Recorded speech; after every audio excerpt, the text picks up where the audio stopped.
ওনার অবস্থা খুবই সংকটাপন্ন, কিন্তু এখন স্থিতিশীল অবস্থায় আছেন, উনি ফাইট করছেন। আপনারা জানেন যে আজকে ওসমান হাদি ভাই গুলিবিদ্ধ হয়েছেন।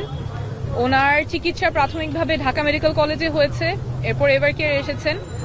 আমরা পুরাটা সময়ই সাথে ছিলাম, ডাক্তাররা আপ্রাণ চেষ্টা করেছেন।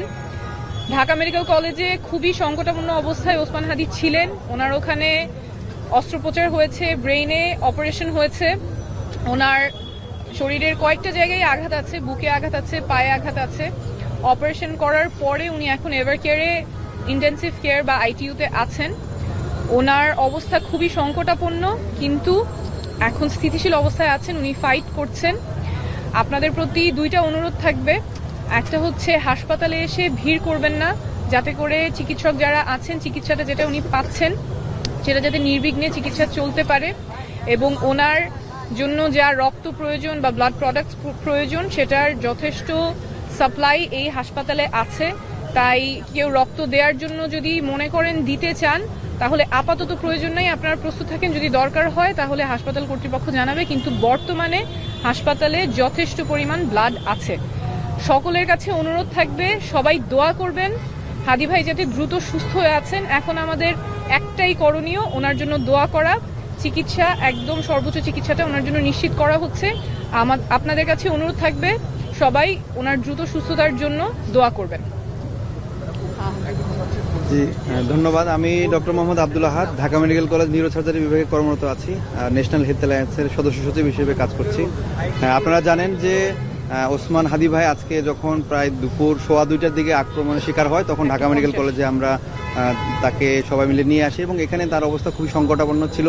খুব ক্রিটিক্যাল সিচুয়েশনের মধ্যে তার আমরা ওসেকে নিয়ে যাই। ওসেক থেকে সিটি স্ক্যান করার মাধ্যমে আমরা মনে করি যে তার অপারেশন লাগবে। নিউরোসার্জারি ডিপার্টমেন্ট হেড স্যার সহ পুরো টিম রেডি ছিল, সবসময় স্ট্যান্ড বাই, এবং তারা অপারেশন থিয়েটারে নিয়ে গিয়ে অপারেশন ব্যবস্থা করে। আমি সেই টিমের পার্ট ছিলাম, এবং তার অবস্থা খুবই ক্রিটিক্যাল ছিল। অপারেশনের চলা অবস্থায় তার যে হৃদযন্ত্রের যে ক্রিয়াটা সেটি স্বাভাবিক আসা শুরু করে, ফুসফুসের ক্রিয়াটা আমরা ফিরে পাই, এবং একইভাবে অপারেশন খুব সুন্দরভাবে শেষ করার পরে আমরা চিন্তা করেছি যে তাকে এভার কেয়ার হসপিটালে নিয়ে আসা হবে। এভার কেয়ার হসপিটালে তাকে শিফট করা হয়, এবং এখানে তার ফ্যামিলির ইচ্ছায় মূলত এভার কেয়ার হসপিটালে শিফট করা হয়, এবং এখানে নিবিড় তত্ত্বাবধানে আছেন, এবং এখানে তার যে অর্গান সাপোর্টগুলো মোটামুটি কাজ করছে। আমরা দেশবাসীর কাছে আহ্বান জানাই, সবাই ওসমান হাদি ভাইয়ের জন্য দোয়া করবেন।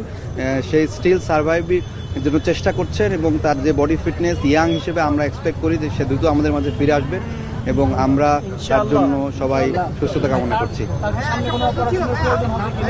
যে একটা অপারেশন হয়েছে, আর সামনে হয়তো অপারেশনে নাও লাগতে পারে, অপারেশন না লাগার সম্ভাবনা বেশি। তবে মেডিকেল বোর্ড যদি মনে করেন সেক্ষেত্রে পরবর্তীতে সিদ্ধান্ত নেবেন, এবং তার শারীরিক কন্ডিশন অবশ্যই এভার কেয়ার হসপিটালে কর্তৃপক্ষ আপনাদেরকে টাইম টু টাইম আপডেট করবেন।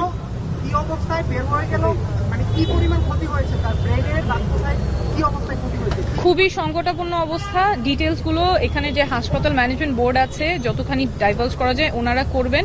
বাট এখন আমাদের যেটা মেসেজ সেটা হচ্ছে উনি সংকটাপন্ন অবস্থায় আছেন, কিন্তু উনি ফাইট করছেন। আপনারা সবাই দোয়া করবেন।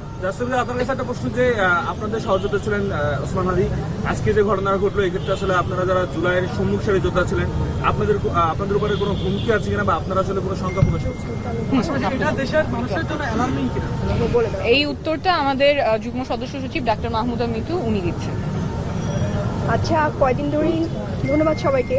কয়েকদিন ধরেই কিন্তু হাদিকে আমি যতটুকু শুনলাম যে হাদিকে নানানভাবে বলা হচ্ছিল যে হাদি তোমার উপরে হচ্ছে অ্যাটাক হওয়ার সম্ভাবনা আছে। আমি ভেতরে আলাপ নিয়ে এবং ওর আশেপাশে মানুষের আলাপ নিয়ে শুনেছি। আর এছাড়াও জুলাইয়ের যারা সম্মুখ সারিতে ছিল তাদের কিন্তু রেগুলারই নানানভাবে মেসেজ দেওয়া হচ্ছে, ফোন করা হচ্ছে। আমি মনে করি এই যে ঘটনাটা আজকে ঘটলো এটার দায় অনেক বেশি প্রশাসনের। তারা জানে, তারা এই মেসেজটা পর্যন্ত দিতে পারে যে আপনি আপনার প্রতি অ্যাটাক হইতে পারে, তাহলে তারা সেটা ফিরানোর ক্ষমতা রাখে। এবং আলটিমেটলি কত ঘন্টা পার হয়ে গেছে, এখন পর্যন্ত গ্রেফতার হয় নাই কেউ। একটা লোক গুলি করে সে মোটরসাইকেল নিয়ে কোন রুটে যায়, বাংলাদেশের প্রত্যেকটা রুট, এটা যদি পুলিশ চায়, প্রশাসন চায়, ডিজিএফআই চায়, এটা কিন্তু খুবই সহজ। আমাদের বাংলাদেশের পুলিশদের সেই পরিমাণ ক্ষমতা আছে যে তারা যে কোনো একটা ঘটনা ঘটলে সাথে সাথে চাইলেই তাদেরকে গ্রেফতার করতে পারে।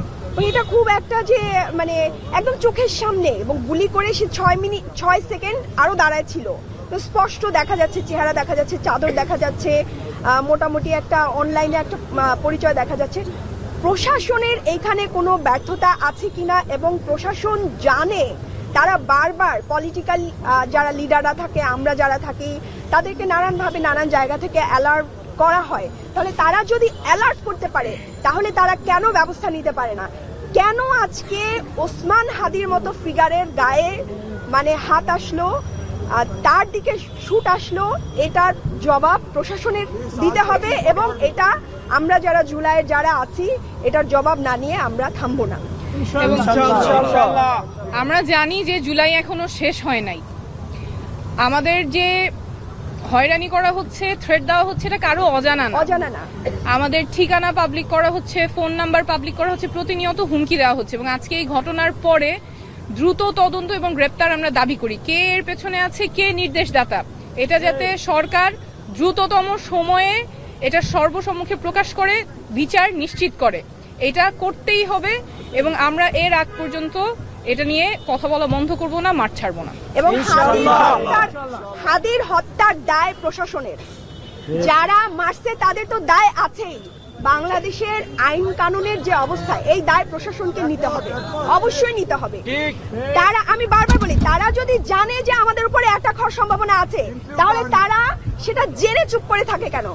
বাংলাদেশের ডিজিএফআই থেকে, পুলিশ থেকে শুরু করে তাদের সর্ব আমি মনে করি ক্ষমতা আছে। তারা কোথা থেকে ইনফরমেশন পায়, সেই ইনফরমেশনগুলো তারা যদি আমাদের দিতে পারে, সেই ইনফরমেশন কেন তারা সেখানে গিয়ে ব্লক করতে পারে না, তাদেরকে ধরতে কেন পারে না? এই দায় প্রশাসনকে নিতে হবে। ঠিক, মানে কি আপনি বলতে চাচ্ছেন যে ডিজিএফআই আপনাদেরকে আগে ইনফর্ম করেছিল যে তার উপরে হামলা হতে পারে? এগুলো কারা করে? হ্যাঁ, এগুলো তো সাধারণত প্রশাসন থেকেই করে, ডিজিএফআই, পুলিশ বা যারা থাকেন তারাই তো করেন। তো সেই জায়গা থেকে আমাদের যদি বারবার ইনফরমেশন আসতে পারে যে আপনারা হুমকির মধ্যে আছেন, তাহলে সেই জায়গাটা কেন ব্লক করা হচ্ছে না? যে কারা হুমকি দিচ্ছে সেটা অবশ্যই তারা জানেন, জানলে কেন তারা ব্যবস্থা নিচ্ছেন না? তারা কি একটা প্রশাসনের মধ্যে যে বেল্টকে আমরা সবসময় সন্দেহের চোখে দেখি, সেই সন্দেহের যারা আছে তারা কি এটাকে পুষে রাখছে কিনা, এটাও একটা প্রশ্নবিদ্ধ করা, অবশ্যই প্রশ্ন করার জায়গা। আজকে হাদির উপর হামলা মানে পুরা বাংলাদেশের উপর গুলি চালায়। এটাকে কোনোভাবেই মানে সহজে নেওয়া যাবে না, এবং আমরা কোনোভাবেই এটার দায় যারা করছে তাদের তো আছেই, পাশাপাশি প্রশাসনের আছে।